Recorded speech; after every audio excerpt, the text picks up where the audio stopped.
Alley. This is Sports and More with Dean Millard.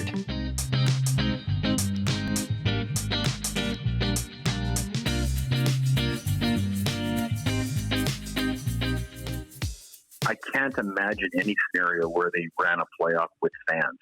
I think they would have to be just a television situation, because they would have to do it sooner than later. And I don't think the world is ready to put 20,000 people in a hockey rink right now, So I think if they did it, it would have to be more of a TV event, probably be in a fairly closed environment and something like that. That would be my guess anyway. Hello there, and welcome to Sports and More, the podcast, episode 41. That was NHL agent Gerry Johannson speaking about the future of the NHL season. And we do not know a whole lot about what's going on with the NHL season, other than that they have contingency plans. There are some leagues that are looking at May. Personally, I think that's a little early, but we'll see. If we can get ahead and flatten this curve, then all the power to them. My name is Dean Millard, by the way, and this is a show where almost anything goes. The only two things we really stay away from are politics and religion. Politics most of the time, religion all the time, and we are coming to you from The Marsh in Podcast Alley if you are watching on YouTube or our various streams on social media. So really excited to bring you today's program with NHL agent Gerry Johannson. And here is the lineup. And if you're watching, I've got the Jays and Braves 92 World Series. I think this is game 2 going on the right screen. Left screen, I got the Bruins Canadians 1979 Adams Division Final. Man, those Montreal Canadiens teams were absolutely dominant. So we're going to talk with Gerry Johannson about being an agent from home right now. Thoughts from NHL players. The impact on contracts or free agencies if the season gets wiped out, the draft, etc. Life as an NHL agent, from an NHL agent, and what it's like for him on draft and deadline day with a bunch of his clients, GMs, and so much more. Our top 3 today is best or worst NHL contracts, and our poll question, both of those brought to you by Ultimate Franchise Fantasy Sports, is about a defenseman pairing that you would have if you were an NHL rookie. We'll give you some choices in just a little bit. So that's what we have going down for you. So let's get into our top 3, which is brought to you by Ultimate Franchise Fantasy Sports. Fantasy sports are great. They really are. I'm in a lot of different fantasy leagues, but now with Ultimate Franchise Fantasy Sports, it is realistic, more realistic than ever, man. It is out of this world. You will own one of only 31 professional fantasy hockey franchises in the world. You have a 23-man roster with a 27-player reserve list, a stockpile. Of course, you have daily roster moves, a really cool, unique playoff format. Most fantasy leagues don't get to the playoffs of the NHL. This one does, and there's a draft before the playoffs. It's so cool. And these aren't just players, they're digital assets. You use digital currency to buy and sell players. That's right. They are assets that you can purchase as prospects from scouts, which is another cool thing that they have, this scouting program, or you can sell them and include them in trades and make money that way. You can also make money by winning the league, which I was hoping to do. I was in a playoff position when, unfortunately, they ended the season. Now, there's only a few franchises left, so get your own by bidding right now at www.airauctioneer.com/UFF sports -NHL -fantasy -franchise -auction. If you're watching, it's right there on the screen. And just skip back if you need to get that one more time. You just have to open your free account at Air Auctioneer, make your bid, and you'll be notified if you are outbid. The cool thing in this format is that you own the game. You own these players as digital assets. So get in the game with Ultimate Franchise Fantasy Sports. So our top three is the best or worst contracts in NHL history. Want to know your top three best or worst contracts in NHL history? George B on Twitter says, one that comes to mind is Rick DiPietro. His contract announced in 2006 continues till 2029. Brian Schoenwill says three of the worst. Number one, Yashin, 10 years, $87.5 million. Two, Mike Richards, 12 years, $69 million. Bought out after 4 years, on the books till 2031. And the Briz, 9 years, $51 million. Bought out after 2 years, leaving Philly to pay him $23 million over 14 years. Yikes, there were some bad contracts for sure. So my list is there's going to be some names that were on that one as well. My honorable mention is Jeff Finger, the 4-year deal that he signed with the Toronto Maple Leafs for $14 million. He had played less than 100 games in the NHL, played just 105 with the Leafs, and there was all kinds of mentions that Cliff Fletcher then for the Leafs thought he was signing Kurt Sauer instead of Jeff Finger, and yeah, everybody was pretty surprised by that one. David Clarkson is an interesting one. 7 years, $36.75 million.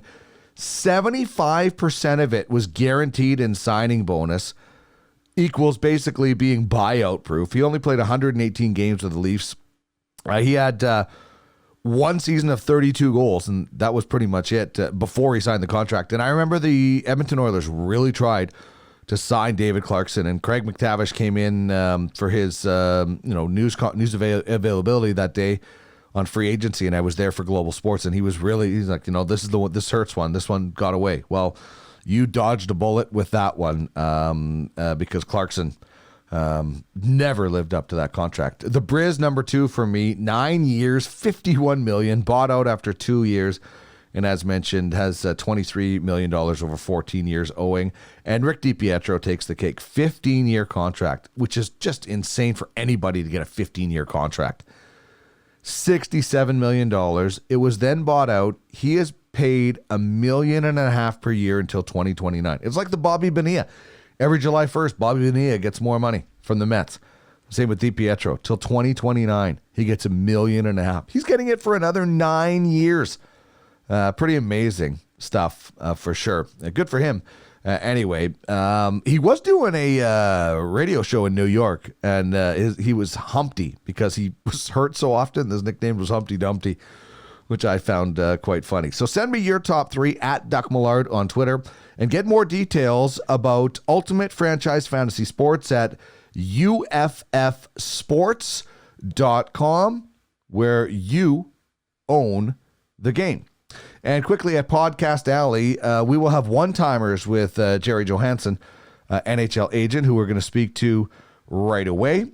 And we also have at the Cannabis 101 podcast, one-hitters and our interview with Hart Steinfeld of Sundial Cannabis. So you can check that all out at www.podcastalley.ca. All right, let's get to know our guest today, NHL agent Gerry Johannson, with the bio.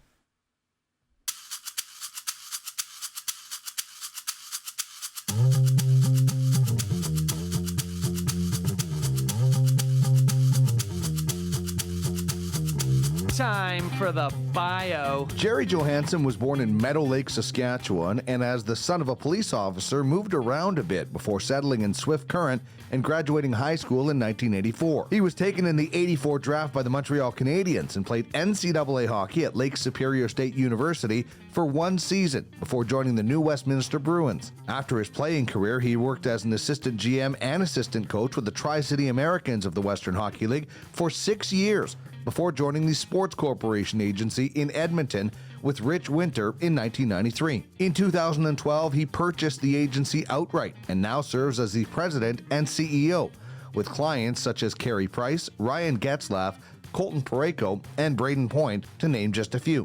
According to the website puckpedia.com, Johannson has the 6th most active contracts, totaling more than $450 million.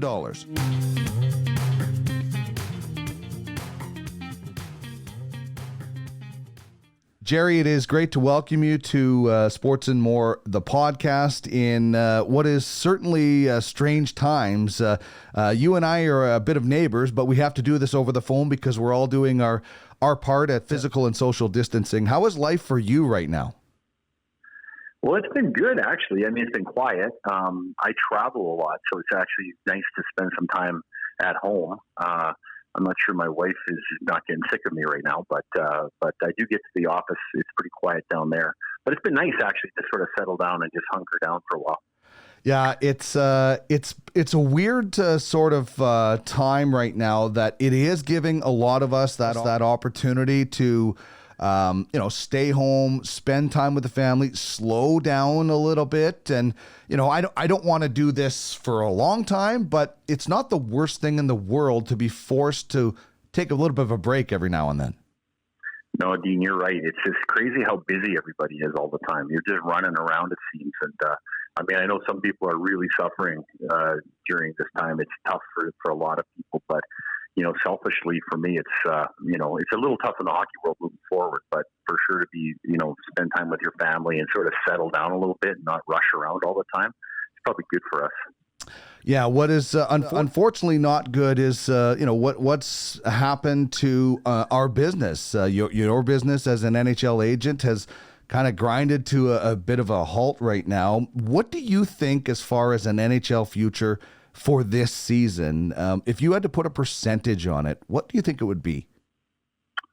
Well, if I'm an optimist by nature, so I'd say 50-50. I think that I do think that the league has, sort of plans, contingency plans, if news turns positive, to try and have some sort of end of the season playoff type format. But like anybody in any business, I think you're hoping for something, but you're at the mercy of the gods, as they say. You're waiting for this whole world to sort of get a handle on this virus. So I think they have plans on it. I think they'd like to do something. But I think the priority for them is going to be to have a full season next year and make sure that whole season has, is off and running. Is that the right priority to have to make sure that next season is taken care of? I know we all want a Stanley Cup playoff because it's within sight right now. This is the time we would be watching the playoffs. But is that the right move to make sure next year is the priority? Well, I think they look to themselves to at least have a plan for one, and whether it's practical or whether it's doable or whether it's even something that ultimately they want to do. I think it's smart to have a plan just in case, but it's such an odd time, if you were going to do it, it would certainly be unorthodox. It wouldn't be 7-game series, I can tell you that. So it would be something interesting and different. And of course, in sports, everybody's pretty traditional with how things are. So it would be different, but I think it's smart for them to have a plan at least. Yeah, I think certainly I'd imagine anyway that there are contingency plans as you get closer to each date, and then okay, we're past that date, so we got to scrap that one and move on to the next one. I'm sure every professional league has those situations right now. You're talking to your clients. What are the players thinking right now as far as what they want to do? Well, I think it's just the great unknown, so nobody really knows. And I think, depending on what day you ask a guy, I think you could get a different answer. But generally speaking, hockey players are built to play hockey. They like to play. So I think if you actually said, okay, we're going to start a playoff now, I think the guys would jump into gear in 2 seconds. I think they'd be ready to go. But you know how it's no different than how people respond to this situation. Some people are scared and negative. Some people are more positive and not so worried.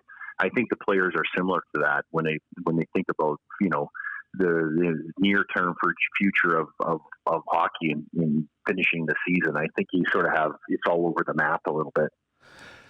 Well, the worst thing that you could do is start the league up again and have something happen with an outbreak again, because then you're putting so many more people. So like if I'm just using this as an example, let's say they say May 15th is the date where you think you can do it. You might want to wait until May 30th or something like that. It's almost like you have to plan for the worst case scenarios because we could be facing them right now. Yeah, for sure. Well, I can't imagine any scenario where they ran a playoff with fans.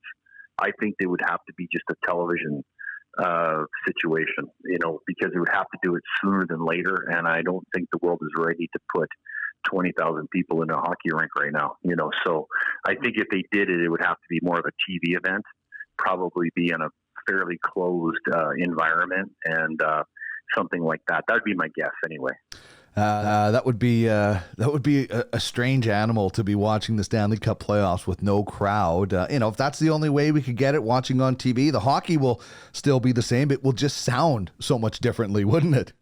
It's like a laugh track on those comedy shows. You'd have to have a fake crowd in the background or something. But I mean, it would be out of the box if they did it. It would certainly be, different. And whether they, it's one thing to plan; it's another thing to actually execute it. So, we're probably a long way from the plan on paper and actually doing it. Even if you're able to do it, would they do it? I think that's probably two separate discussions.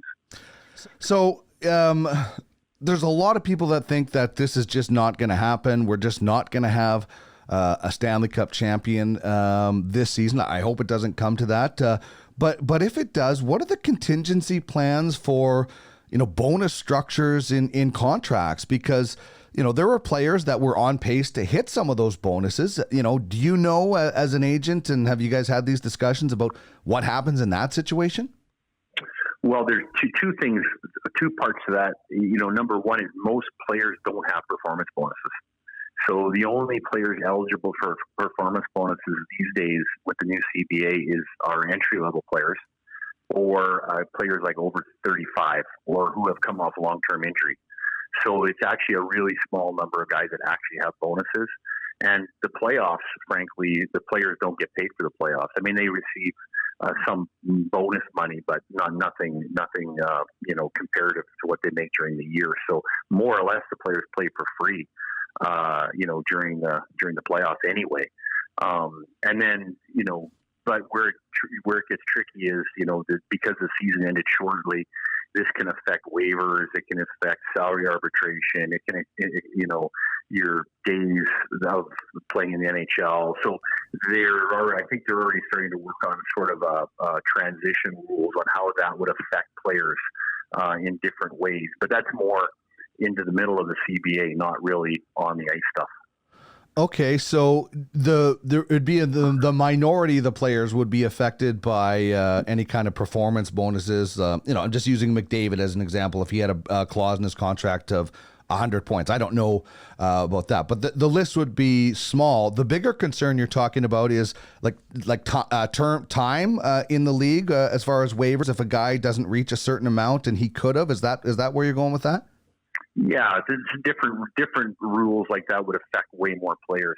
But really, Connor McDavid doesn't have a point bonus in his contract. So, and in the playoffs, there's no bonuses. Right. So if you did a quasi playoff of some sort, it wouldn't really affect anybody.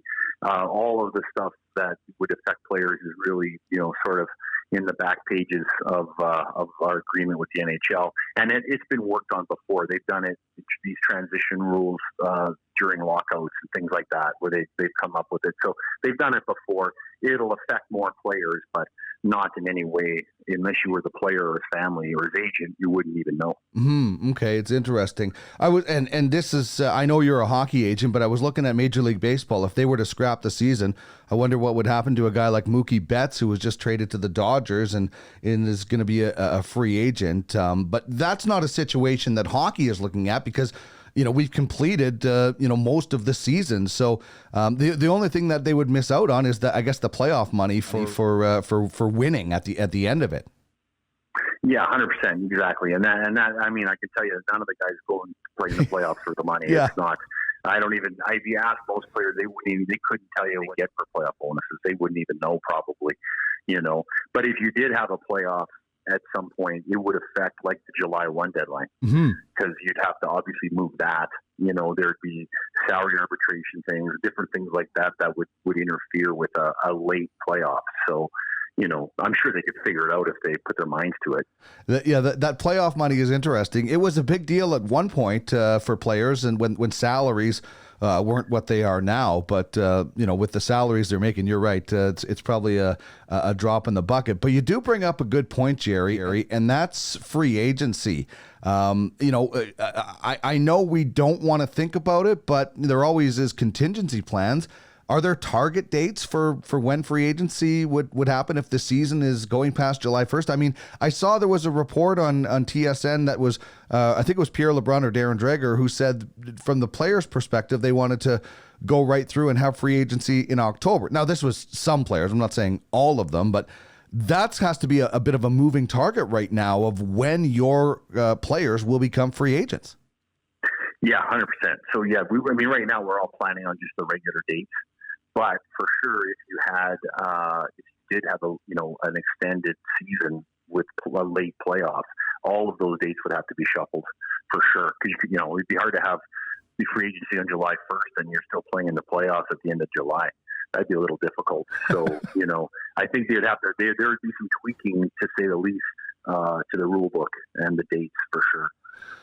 So are the players like all of us right now, just in a big unknown? I know as many as they can are working out, but what's the mindset for the player right now? Because these guys are they're thoroughbreds, man. They're Ferraris, and you just don't just turn the key and go. You got to work up to something. How are they handling it? Yeah, it's interesting. I mean, I think Braden Point has it figured out. He's got a pool and he's living in Florida right now, so I think he's probably in pretty good shape. But you're right, Dean. These guys are creatures of habit. It's funny. Like I notice it in the summer a lot. Like by the time early August starts to hit, the guys are just ready to go. Like they're sick of training and they don't want to golf anymore. They want to go play hockey. And no different than the end of the year. You have your exit meeting. You say goodbye to the guys, you pack up your bag and you leave, and none of that's happened. It just sort of ended, and so it is a shock to their system because they've been more or less on the same schedule since they were kids, playing at more or less a very similar schedule. So yeah, it's certainly a different world for them. Are you talking to players more now than you normally would, or less? Probably about the same. I think generally during the season we're talking to them, sort of based on what's going on in their world, based on their hockey and their schedule. And now we're just sort of checking in, and frankly, everybody is doing the same thing as we are.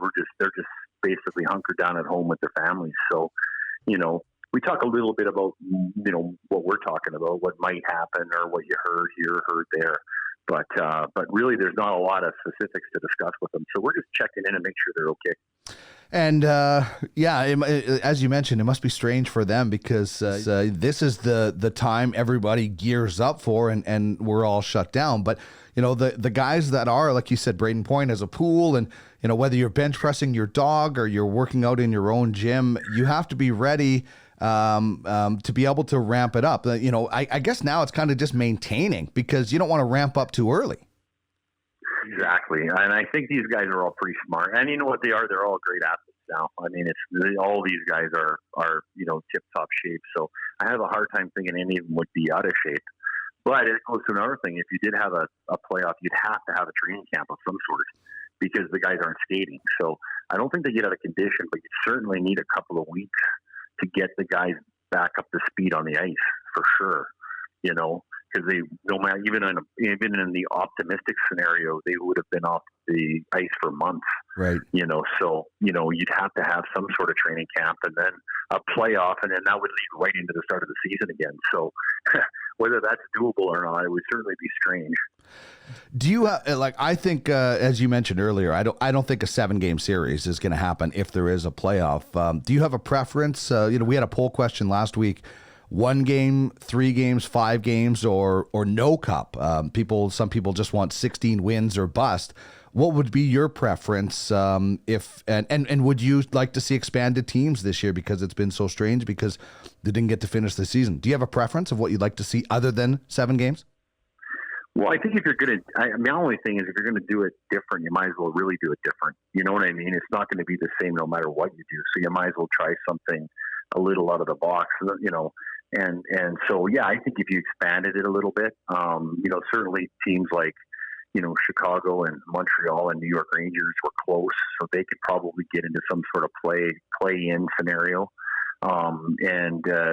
Probably look more like an NCAA bracket than a 7-game grind that is normally the playoffs. But I think if you did decide to go forward, I think it's going to be so unorthodox. You might as well embrace it and just try everything you can, because it's going to be different. And who knows, maybe something in that might work that you implement moving forward. Whether it's extra TV cameras and just more interactive stuff with the players or whatever. But just to really, if you're going to do it, you might as well. If you're going to try something, then now would be the time if we got back on the ice. Well, you know what?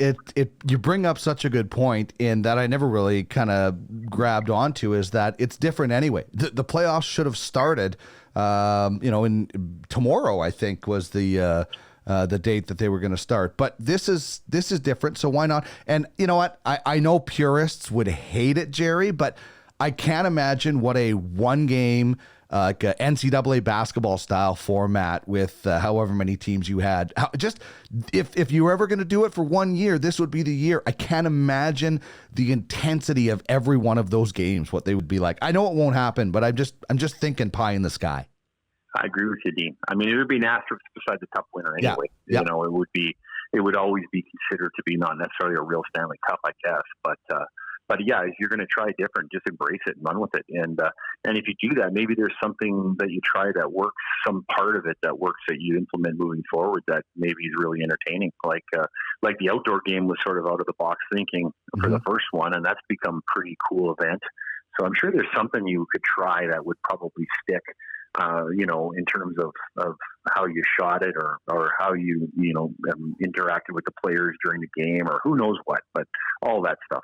Well, in bigger picture, normal season, would you be in favor of play-in games, almost wild card games? Major League Baseball has found success with it. Now, albeit they have much less teams than the NHL in the playoffs, but would you be in favor of the ninth place team and the eighth place team playing off to get into the playoffs of each conference? Well, I would say, I kind of in favor of that because it's just so tight. Like most years, as we all know, there's there's no such thing as a safe lead. So there's so many competitive teams.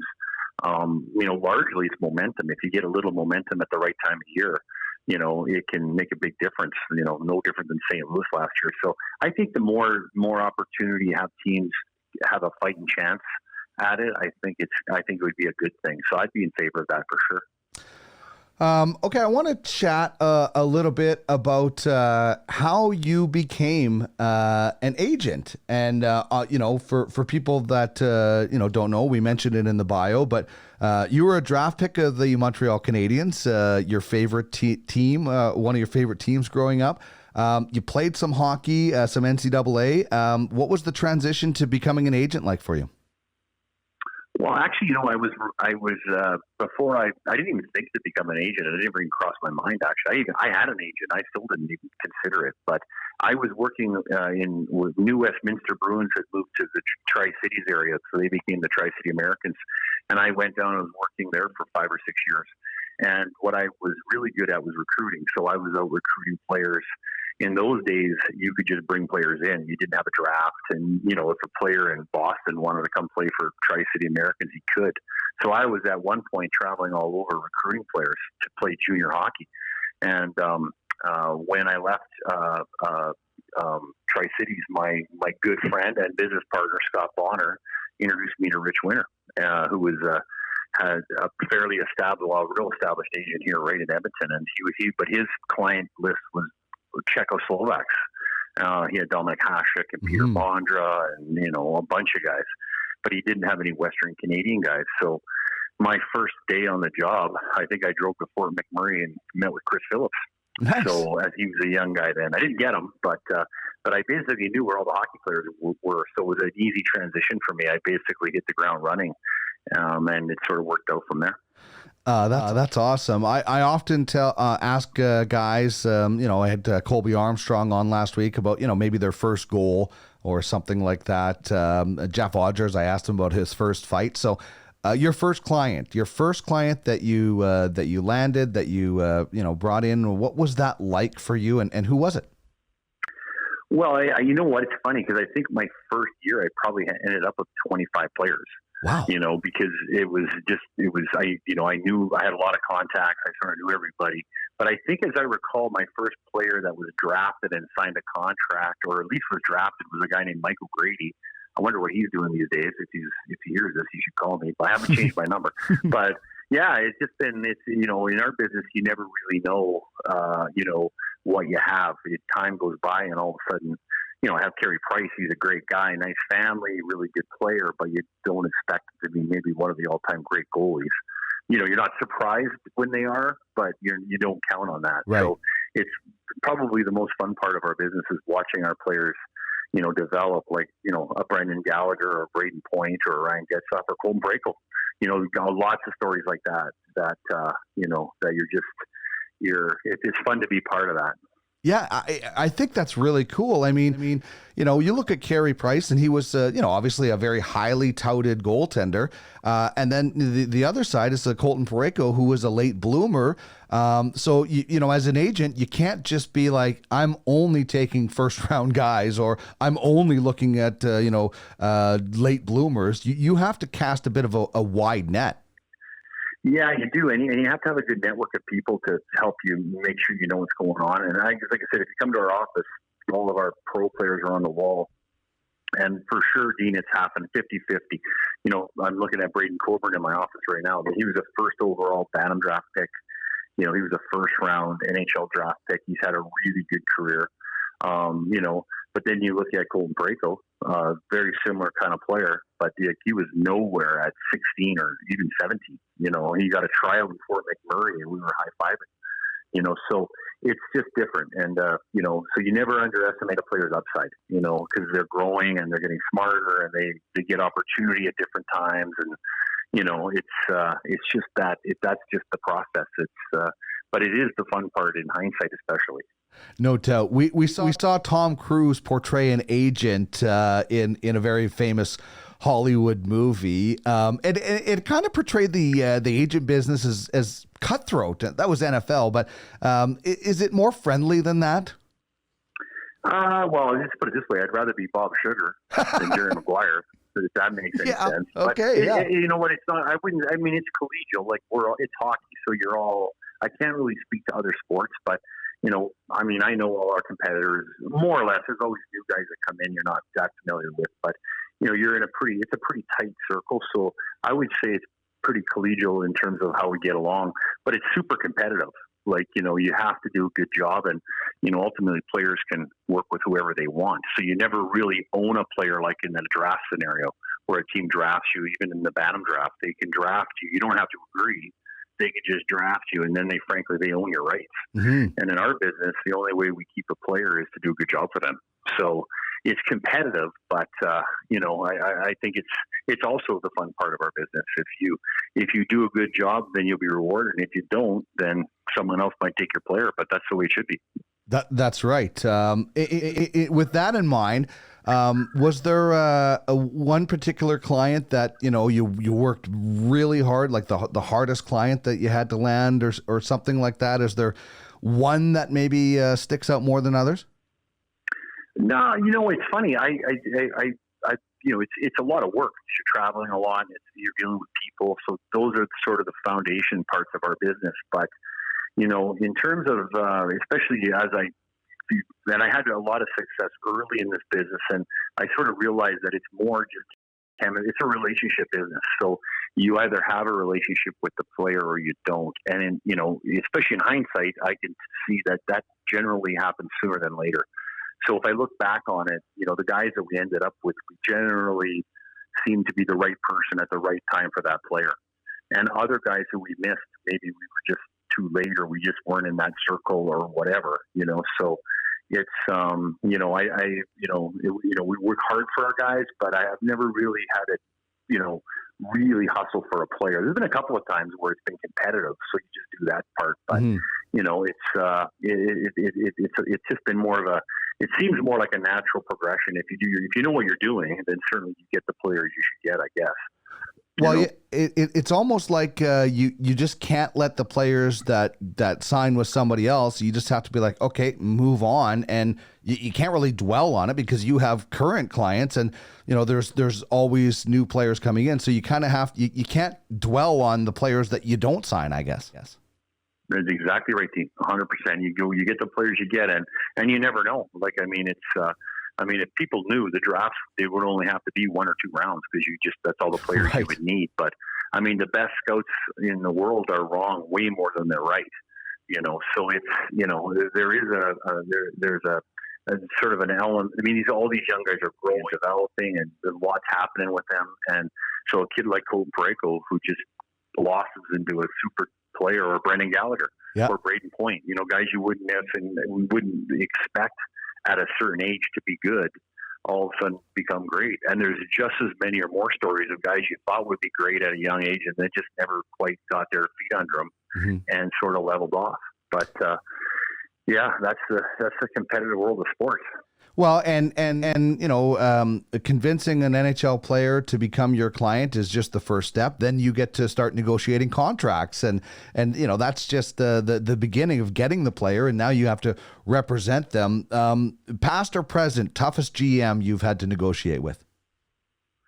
Well, I would say, I think in our business we generally have good rapport with everybody. So I don't think you necessarily have tough GMs. I think you have tough situations. Okay. So I think it's more about a player with a certain expectation combined with a certain club and a certain scenario and a certain reality. And you mix all that into a pot and you get a really tough scenario, and I think that's more common, but the GMs, I mean, we understand what they're trying to do. So I think as long as you know what the team's objective is, and we get paid to do that, to know that stuff, we get past first and second base pretty quick, and we're because we understand what they can do, what they can't do. It's a bit of a rookie agent move is you sort of overmanage your player and think you're going to hit a home run every time you're up at the plate, and that just isn't real. It's just we get some home runs, but we hit a lot of singles too. And so I think if you understand your team you're dealing with and the realities that they're dealing with, you can avoid a lot of that conflict.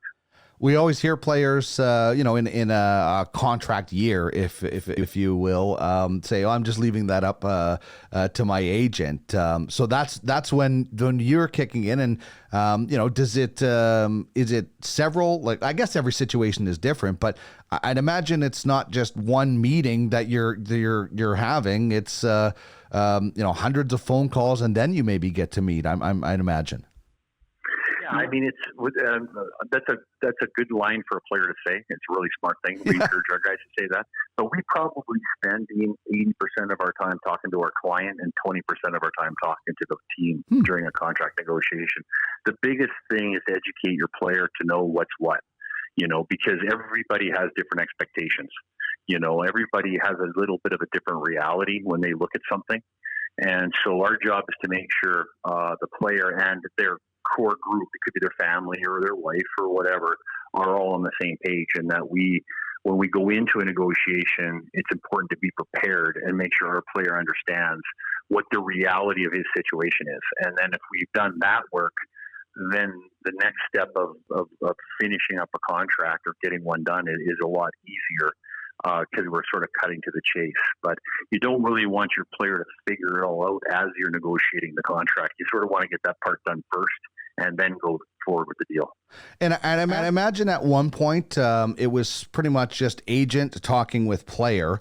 And things have evolved now, especially when you're dealing with young players, you're dealing with that family as far as the parents, things like that. And then as the player gets to maybe another level in the NHL, you're involving a different kind of a family, wife, kids, things like that. So I'd imagine negotiations and things like that have changed over time as family life becomes more, sometimes more important than hockey life.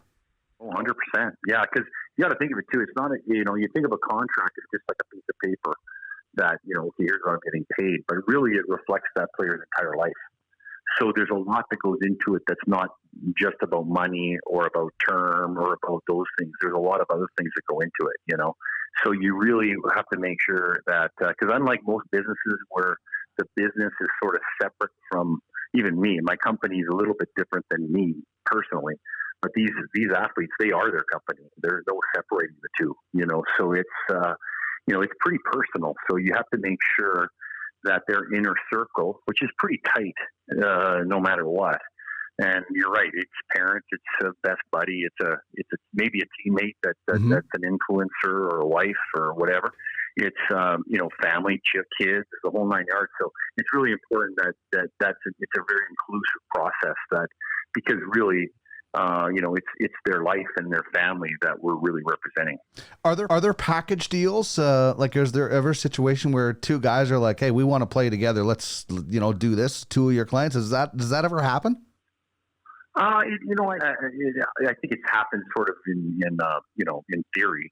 I think that it's really important though when you're in those situations that each player has their own business and has to take care of themselves, and so maybe we're always pitching GMs on all sorts of crazy ideas, and they listen to us. I fully expect that they might actually listen to us 10% of the time, but we got lots of ideas for them. So, I'm sure if you were a GM, listen to every crazy agent in the world, you'd have lots of stories to tell.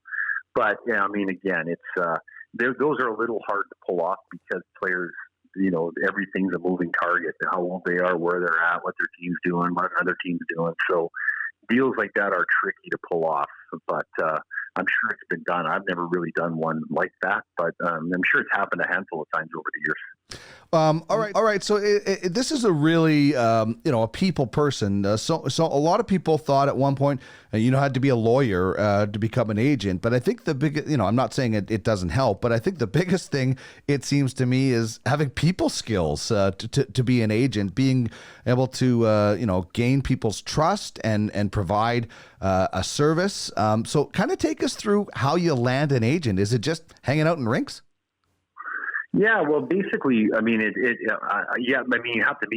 the player first. Otherwise, you could be the best agent in the world, and if you have no players, I don't think it really counts. So, and no different than if you have a bunch of players doing what you're doing, you're not going to last very long. So, it's a combination. Really, what it is, hockey is a pretty closed circle. Like if you go to the draft every year in the NHL. It's funny because, the entire NHL sits on the floor of the arena. Yeah. And it's almost embarrassing. If there's a new guy and there's literally about 1,500 people on the floor of the arena, if there's a new guy, everybody's looking, who's the new guy? So it's a pretty tight circle. So I think it's like anything. If you build a network and people trust you, and the only way you build trust is by doing a good job over time, then, that's what our business is really about. So we don't really cold call players. I'd say 99% of the players we get all come from some sort of referral. Like most businesses grow, but that's really what it is. And so it's also a really good way to grow your business because, you're getting, referrals from existing clients who are happy, and it just sort of, it's a nice way to sort of, grow the business. So it's really about networking and doing a good job. Doing a good job for your lesser players is probably as important as anything.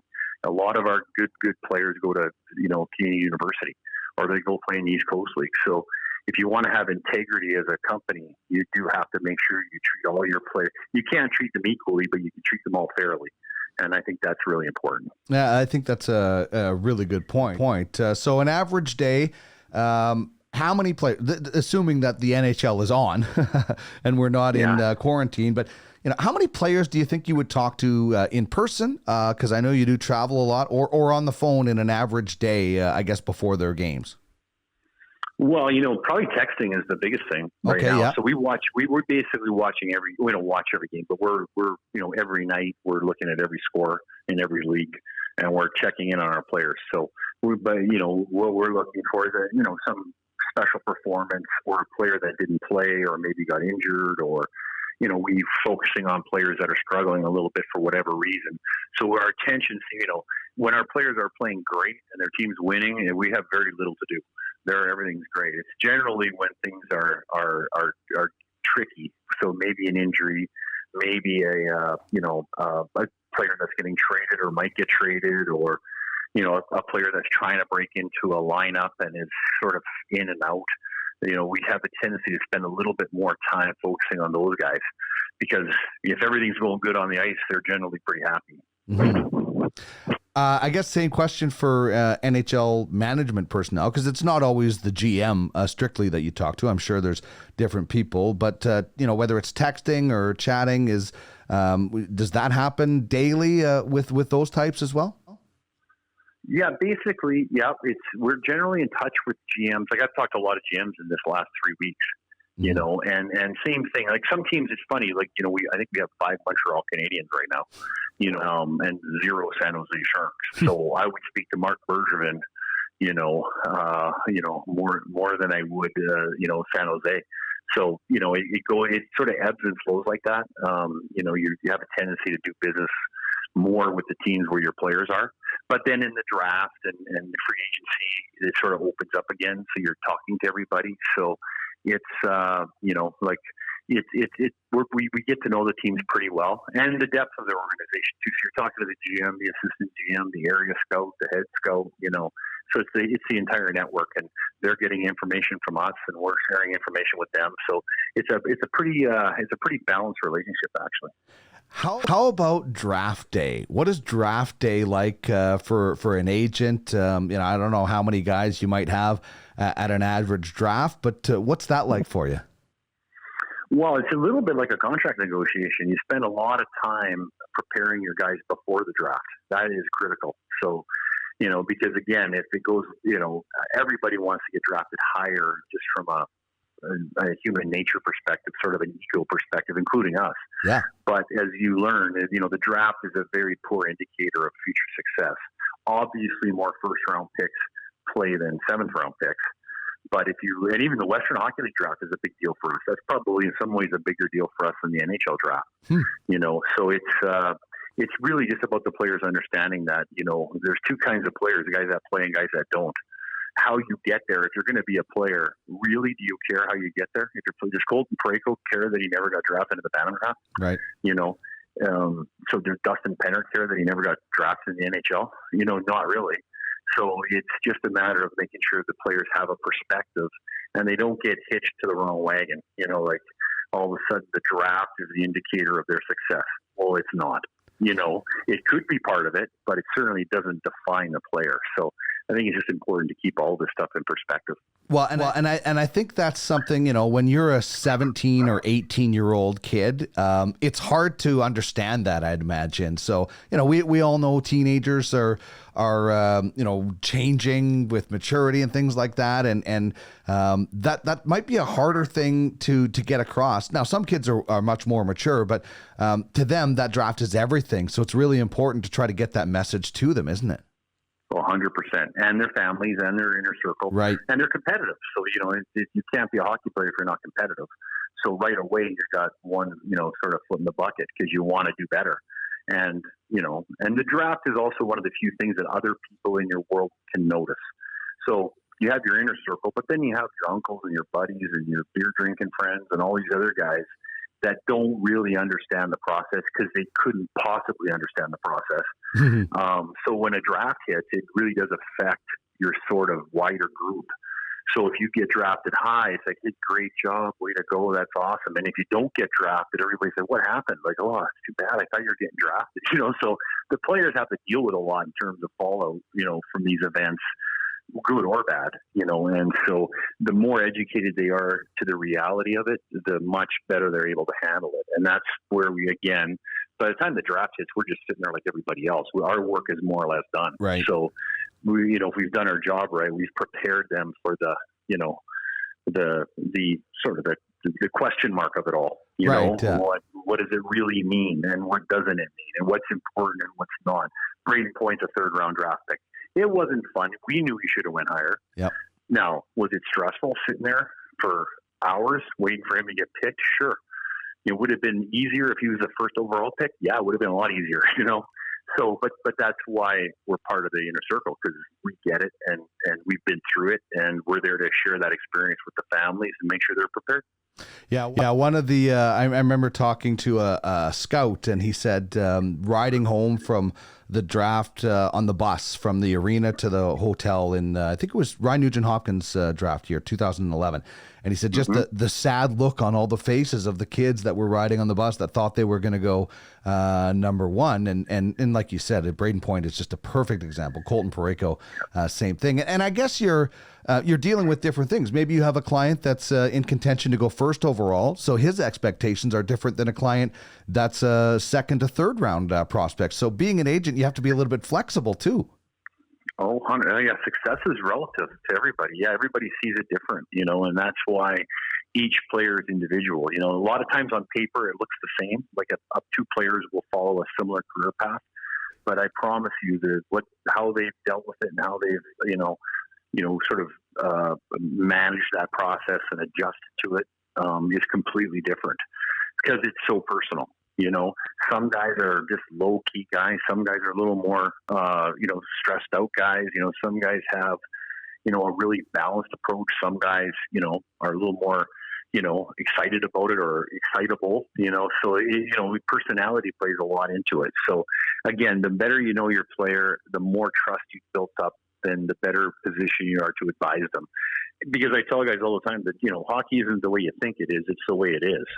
And those can be two different things, so you ain't changing the way it is because that's just the way it is. And how you think it is, that's probably the thing you want to work on to make sure you know what the process actually is about. So that's draft day, which is, a different animal than some other things because, the majority of your clients that are eligible for the draft are expecting to be drafted. Trade deadline is probably a different animal because not every one of your clients is expected to be traded. I guess what's the lead up to trade deadline like and then the actual day? Yeah, that's, it's kind of like, the truth is the trade deadline day, the Port media, we keep in real close contact with media too. We have quite the relationship too as well. Sure. But it's so anticlimactic because most of the deals that are done by the time July 1 hits or whatever the date is generally have already been done. Mostly, so even and sort of the same, scenario applies for us that we generally know who our players are that are going to be potentially moved. So, we're usually not surprised. I mean, there's the odd guy that could be a piece of a puzzle that you didn't see coming. But I always tell people trades are generally a good thing. Like it's a reset button. It's a way to, like in the Western Hockey League, trades are excellent because you can fix problems, you can readjust. In the NCAA, there's no trades. So once you make a commitment to that organization, you're there. You can redshirt, but that means sitting out a year. That's no fun. So trades are generally a nice little balance. And again, more often than not, like sort of 19 out of 20 times, we're pretty aware of our guys that are potentially going to be moved. So they are somewhat prepared for it. Is it, I guess it depends on the player, but some can be really nervous and anxious about it. And others can be like, hey, c'est la vie, right? And I guess it depends on what situation they are in their career. Some guys want to get traded because they want to go to a contender. So they could be nervous to want to get traded. Yeah, for sure. And, it's funny because trades are sort of like such a part of the business that I think everybody accepts it. I think when it happens to you, it's always a shock. I think it's because you literally I'm not, this is just literal. You're literally packing up your stuff and leaving more or less the same day. So, you might have had plans to go for dinner with your neighbor, your kids had a hockey game in 3 days. You're shutting all of that down. You're packing up your stuff and you are leaving. And then you're basically your wife or someone in your family has to take care of everything else. So when you get traded, like you pack up and leave right away. So it's sort of it's a shock just on that front.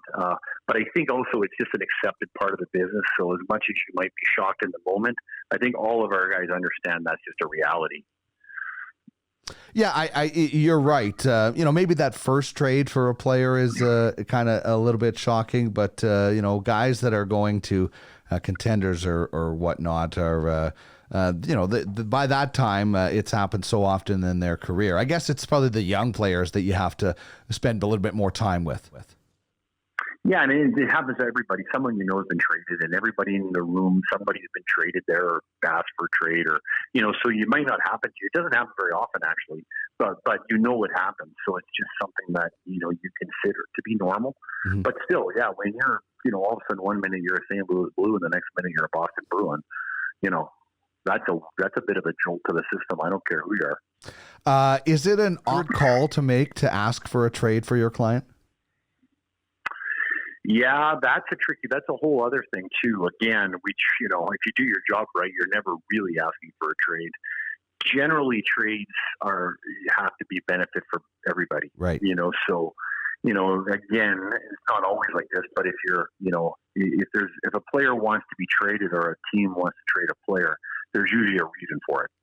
And if it's a no good reason, we try to solve that issue internally from the player side at least. And if it's an actual issue, then usually the team is more willing to consider it. And so that's what you're trying to do at the end of the day is try to make it work for everybody. I think that's a lot of what we do as agents too, is we try to find a balance because our players are all looking for good situations. Right. And money's part of that, but there's a lot more to it than you might think in terms of, being a competitive athlete. Money's important, but there's other things that are equally as important. Right, and you never have to, can't burn a bridge because you have no idea when your next client is going to be dealing with that GM. So being civil with things is, obviously, people get emotional and heated at times, I'm sure, but you always have to remember when you're going to work with that person next again. 100%, and it's a competitive game, so everybody's emotional. Like, yeah. I got a rule. You don't call a GM after a loss. I'll wait a week or two just so they win a game before I call them, just because it's a lot easier phone call. So, and our players are emotional. The teams are emotional. Like, these guys are all invested heavily in this process. And you really respect that because that's what makes it exciting is that people aren't just doing a job. They're into it, So, you have to understand that element and manage it as well from both the teams and the players. And we get a few GMs calling us fired up about our players. And, we don't necessarily pass that message along, until everybody's had a chance to take a time out and give it some more thought. So, we really are the in-between guys. You're kind of the mediator almost. I want to wrap with just a couple of questions about two of your clients. Carey Price, just a wonderful role model and, great career. And I love that recently was named the top goaltender by his peers, the NHLPA. There were people that were wondering about Carey Price because the team hasn't been very good. So the goaltenders numbers are going to be a little bit higher. But, he seems like a guy that takes everything in stride. Yeah, Carey, I have so much respect for him. I've known him since he was probably 15 years old. And I mean, he's just an awesome guy. Like, he really is. And I can't imagine a tougher job in all of sports than being a goalie for the Montreal Canadiens. Yeah. I mean, that's got to be right up there. And he handles it just the way he is. He's just so mature and so balanced and so rooted in his life that he's just, he handles it. And it doesn't mean he doesn't get, fired up some days, like everybody, but boy, it's, and Montreal's been great too to deal with. Actually, they've been excellent, but it isn't an easy job, and he handles it, so well. And then you have a guy in Braden Point, and we've talked about him, and he's in Tampa, and he's kind of not the opposite, but different than Carey Price, where he's not the face of the franchise, but so successful. My first memory of Braden Point was the 2012 WHL playoffs, where I think he had like a goal every second game or something like that as a 15-year-old, and a bunch of them were game winners. And I remember Mike Vandenberg, an assistant coach for the Warriors at the time, telling me, like, this guy is so good. If he wasn't wearing a face mask, you would have no idea he was 15 years old. And, he slips. I think the Lightning did a good job scouting him and not telling anybody they could about him. But this is a guy who, as a World Junior was dominant and as a Tampa Bay Lightning player. And another example of you don't have to be drafted in the first round, isn't it? Oh, 100%. Yeah. I mean, Braden's just a phenomenal guy and a player. Like, he's another guy. He is a hockey savant. Like, he plays hockey and that's all he does. And it's impressive. Like, and on your comment about, I think I mentioned this to somebody in Tampa, or it might have been a similar situation on a different team, but it doesn't matter. But I said, wow, great job scouting, getting Braden Point in the third round, and the comment was basically that if I was so smart, I would have taken him in the first round. I wouldn't have waited to the third round, which is a great line, because it just shows you everybody's sort of guessing. Even the smartest guy in the world is taking a guess. Because how competitive is Braden Point? How competitive is Carey Price? How competitive is Brendan Gallagher? You don't really know till you put him into the game, at a different level. And but Braden, similarly to all of our players, are really competitive guys, and they're not afraid to compete, and they relish in it. And and Braden is a perfect example. Yeah, it's such a great point. Why didn't Hawk and Anderson recommend all those guys for Detroit to go in the first round too? Right. So it might even have been Ken. I think it might have been Ken Hollenline. It's one of those guys that said that if I was so smart, I would have taken him in the first round, not the 8th round. Somebody like that. But it's a really smart line. Yeah. That just was, I get credit for being smart, but really, it might just as much luck. But hey, they scouted the player, they took him where they took him, and if you get a guy like that, like I think Braden Point was unanimously the first overall pick that draft by the certain group of media. So, it's a heck of a player. And that's why the draft is so important, because, just because you're a 7th round pick or didn't get drafted or, whatever, it doesn't mean that, that's it for you. It just means that, that's just your path, and you just got to accept it and keep playing. No doubt. Gerry, this has been a really fun conversation. When we're allowed to, we'll get together and do this in person. But for right now, stay safe, stay healthy, and, hopefully something happens and we see some playoff hockey this year. Well, that sounds good, Dean. Thanks for having me on, and definitely we'll connect up when we can.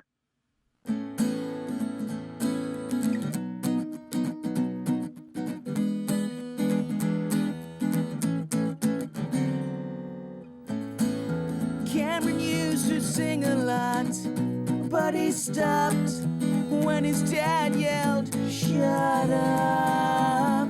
This is the Sports and More podcast with Dean Millard. Cut the gas when his girlfriend yelled, "Slow down." Cameron used to read, but he closed the sleeve when his friend yelled, "Hey, geek."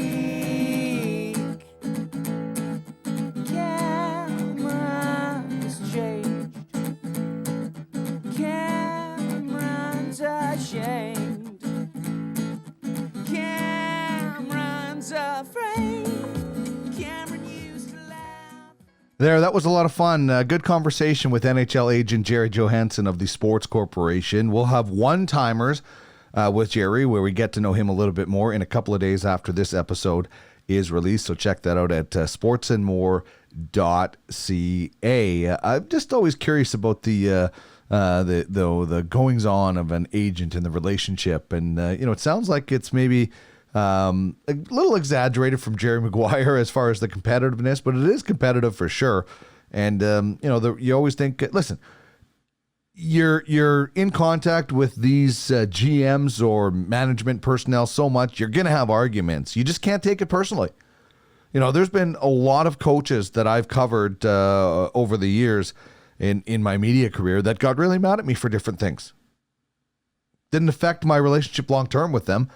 I've had just different arguments or disagreements with lots of guys that I'm still in contact with and consider to be friends. So you just can't take it personally when something gets up. I mean, Brian Burke has that legendary story that he told Guy Flaming and I on the Pipeline show about the Sedin trade, that him and Rick Dudley were going back and forth, and they were swearing at each other and yelling and screaming and emotional. You just have to persevere, because you're going to have to deal with these people again, so you don't really want to burn a bridge there. So, all right, before we go, let's get to the ultimate franchise fantasy sports poll question, and it is: you are an NHL rookie defenseman. Choose your defense partner. You've got Bobby Orr, Paul Coffey, Nick Lidstrom, or Larry Robinson. I don't think people realize how good Larry Robinson maybe was. He was a backbone of those Canadian dynasty teams. Listen, Lafleur, Lemaire, Schutt, they're all dynamic. But Larry Robinson was tough, scored double-digit goals a lot.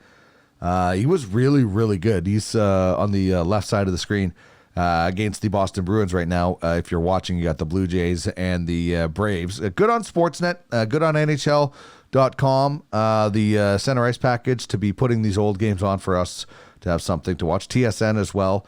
They had Orioles, California Angels from 95.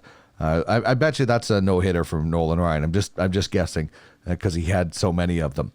So anyway, our poll question is, what defenseman would you take if you were a NHL rookie and you could choose Bobby Orr, Paul Coffey, Nick Lidstrom, or Larry Robinson? Right now, a dead heat. Literally, the voting just changed. Just over 100 votes. You have 6 days left. Vote at Duck Millard on Twitter.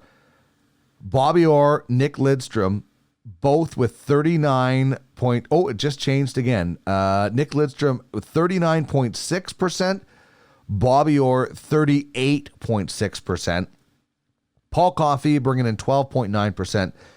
And Big Bird Larry Robinson only at 8.9%. But as mentioned, he was dominant. So I unfortunately didn't get to see Bobby Orr play, but I had an opportunity to sit in the very first row at Northlands Coliseum, or I guess it was Rexall then, for a Detroit Red Wing game. My wife and I had like first row seats, and to be able to watch Nick Lidstrom in his own end for 2 periods it's one of the most enjoyable things I've ever had the experience to watch, just to see how he controlled the game so effortlessly.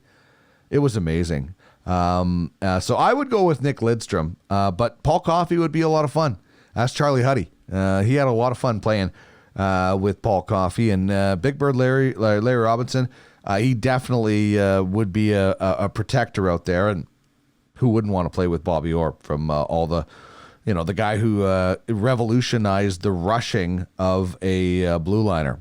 46 goal season one year, only topped by Paul Coffey in the 80s with 48. So have your vote at Duck Millard, Bobby Orr, Paul Coffey, Nick Lidstrom, or Larry Robinson. Who would you want to be partnered up with if you were starting your NHL career? And if you want to get in on the Ultimate Franchise Fantasy Sports League, check it out at www.uffsports.com. You own the game. And they're simming some games right now on their YouTube channel as well, pitting some of the franchises. They've loaded them all up. So if you have a team or you want to check out the league, it's really cool. It's going to be fun. It's really, really going to be exploding over the next couple of years. They're looking at other sports, possibly CFL, the Major League Baseball. Really, really, really cool. www.uffsports.com. And that'll wrap things up. Big thanks to Gerry Johannson for joining me and giving me an insight into what his players and his clients are thinking right now, and the life and times of an NHL agent. Hope you got some entertainment out of that one. Hope you enjoyed this episode. If you did, please subscribe wherever you get your podcasts, and please leave us a review. Really important. Helps us make this show a lot better, and also improves our rating out there in the podcast world. If you'd like to be a part of the program as an advertiser, please drop me an email at sportsandmorepod@gmail.com. All right, as we go, we're going to hear the huge song from Sweet Bejesus, the official band of Sports and More, the podcast. Kevin Dabbs and Christian Gutsis make up Sweet Bejesus. Their debut album, Policeman's Creek, can be found on Apple Music. So thank you very much for joining us on the program today. Enjoy your week. Stay safe, stay healthy, stay sane. More importantly, playtime is over. All the things that grow up on the land, I could pick up with my huge hands. I could wave to someone in Yucatan if I held up my 2 huge hands. I could bury everyone in sand if I only had those 2 huge hands. Maybe I could reach you then. Maybe I could touch you again.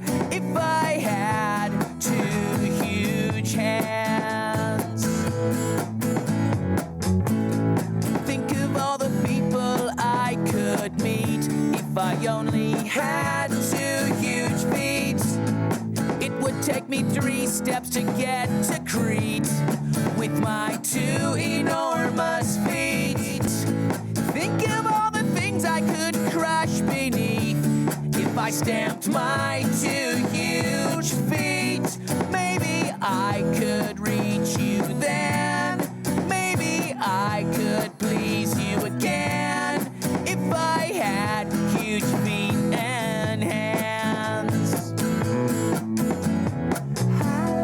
I've been away from you too long.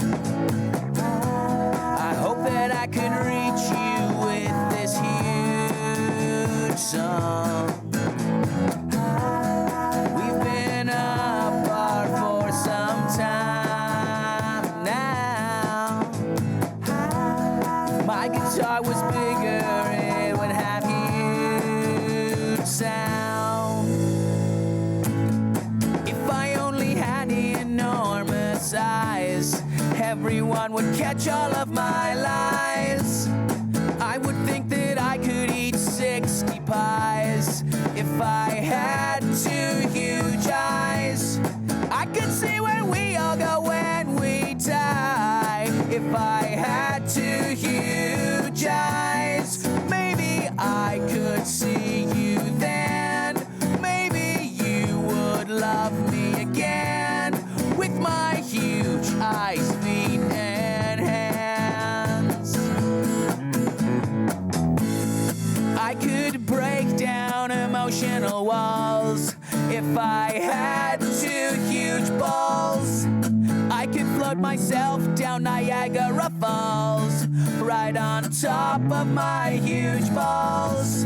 I would give 14 curtain calls if I could show off my huge balls. Maybe I could please you again.